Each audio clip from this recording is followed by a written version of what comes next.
Dalam perkembangan lain, Perdana Menteri merakamkan ucapan takziah kepada keluarga anggota bomba Allahyarham Muhammad Dia Cik Jusoh yang meninggal dunia awal pagi tadi selepas tidak sedarkan diri akibat dibawa arus deras ketika membantu mangsa banjir di Kampung Sungai Putat, Melaka semalam. Menerusi hantaran di Facebooknya, beliau turut merakamkan takziah kepada seluruh jabatan bomba dan penyelamat negeri Melaka atas pemergian itu.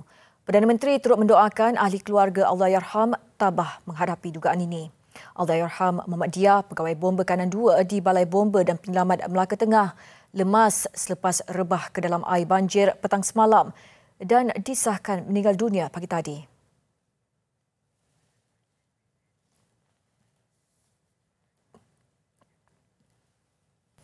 Turut merakamkan ucapan takziah Menteri Perumahan dan Kerajaan Tempatan KPKT, Datuk Seri Rizal Marikan Naina Marikan. Katanya jasa bakti dan pengorbanan Allahyarham tidak terbalas.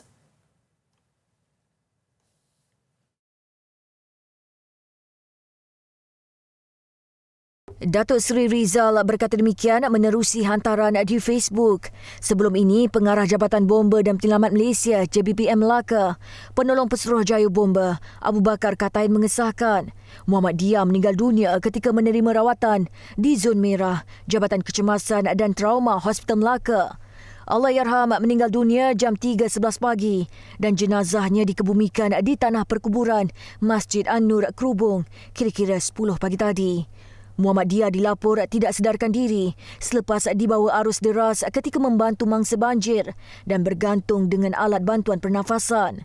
Ketika kejadian, anggota berkenaan dipercayai hilang imbangan susulan arus deras ketika memasang tali untuk menyelamatkan mangsa banjir. Sementara itu, Dewan Negara turut menzahirkan ucapan takziah kepada keluarga anggota bomba berkenaan.